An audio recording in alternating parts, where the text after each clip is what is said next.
मी सावित्रीबाई फुले बोलते. ज्ञान नाही विद्या नाही ती घेण्याची गोडी नाही. ज्ञान नाही विद्या नाही ती घेण्याची गोडी नाही. बुद्धी असून चालत नाही तयास मला म्हणावे का? ओळखलात का मला? ना सावित्री ज्योतिराव फुले. सातारा जिल्ह्यातील खंडाळा तालुक्यातील नायगावच्या खंडोजी नेवसे पाटलांची मी कन्या. अवघ्या 9व्या वर्षी ज्योतिराव फुले नावाच्या माणसाशी माझे लग्न झालं. आणि हळूहळू मला कळायला लागलं की ज्या माणसाशी माझे लग्न झाले तो माणूस काही साधा सुद्धा माणूस नव्हता, तर तो एक देशाला क्रांती करून दाखवणारा माणूस होता. त्या काळी बायांना उंबरावर लावण्याची पद्धत नव्हती. बायाच्या जातीनं कसं आपण बरं आपलं घर आणि घरातली माणसं, स्त्री पुरुष उच्च नीच असा लय भेदभाव होता. पण त्या सर्वांवर एकच उपाय होता, तो म्हणजे शिक्षण. शिक्षणाचा ध्यास हा एकच ज्योतिरावांच्या मनात होता. पण एकदा त्यांनी शिक्षणाचा प्रसार करत असताना फरान नावाच्या ब्रिटिश मॅडम त्यांना म्हणाल्या, मिस्टर फुले, तुम्हाला शिक्षणाचा प्रसार करायचा आहे ना? So educated women first, because if a whole house will be educated. पण तुम्ही माणसं वुमेनला घराच्या बाहेरच पडू देत नाही. सो बॅड मिस्टर फुले. झालं. ते घरी आले आणि माझ्याकडे पाटी पेन्सिल घेऊन आणि म्हणाले, सावित्री, आजपासून मी तुला शिकवणार.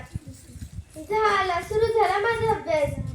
काना, मात्रा, वेलांटी, आकार, उकार, बे, कबे, बेदुंचार, बेत्रिक्षा, हाच ध्यास मी लिहायला शिकले, वाचायला शिकले आणि मी काव्य सुद्धा रचू लागले. आणि अशातच 1 जानेवारी शनिवारी 1 जानेवारी 1848 ला आम्ही पुण्यातील भेडेवाडा येथे पहिली शाळा सुरू केली. आणि मी पहिली शिक्षिका आणि मुख्याध्यापिका सुद्धा. शेतपटासारखं जगला तर काम तमाम होईल, पण जर वाघासारखं जगला तर नाव होईल. समाजाचा मात्र धर्म बुडाला म्हणून कोल्हेगोई सुरू होती. पण एक सर्वसामान्य माणूस शिकला तर कोणतं धर्म बुडालं? इतका तकलादू असू शकतो का हा धर्म? अहो, धर्मासाठी माणूस असतो का माणसासाठी धर्म?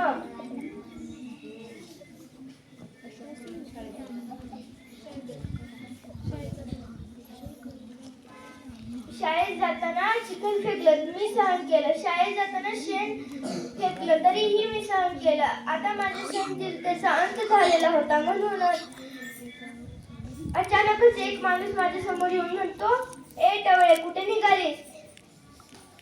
पहिला आमच्या पोरी बाईंना शिकवायचं बंद कर. अगं, तुला तुझी अब्रू प्यारी आहे का ते शिक्षण?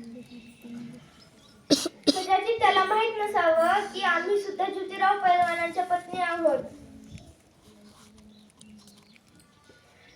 तो उचलला आणि सणकन त्याच्या कानाखाली लावलं आणि सुनावलं, आता आलास थोबाड फुटले. उद्या आलास मात्र तुझ्या रक्ताचीही धरती रंगवेल. स्त्री कोणत्याही व धर्मानं असो, ती सदा अत्याचाराला बळी पडत आलेली आहे. एका स्त्रीचा नवरा मरून गेला तर तिने सती जायचं का? तिचा नवरा वारला याच्यात तिचा काय दोष असतो? यासाठीच आम्ही काम केलं. अशातच पुण्यात प्लेगची साथ पसरली. लोक धडधडा मरू लागली. मग आम्ही यशवंताला सांगितलं, यशवंता, आपल्याला हॉस्पिटल उभारायचं आहे. यशवंतानं हॉस्पिटल सुद्धा उभारलं आणि सर्व रुग्णांचा उपचार करत होतो. पण प्लेग हा संसर्गजन्य रोग होता, म्हणूनच तो कधी ना कधी मलाही होणार होता. बघता बघता आमच्या 18 शाळा झाल्या.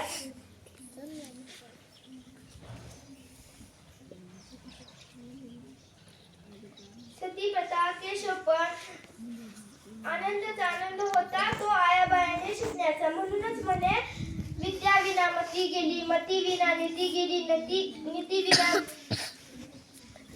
गती गेली, गती विना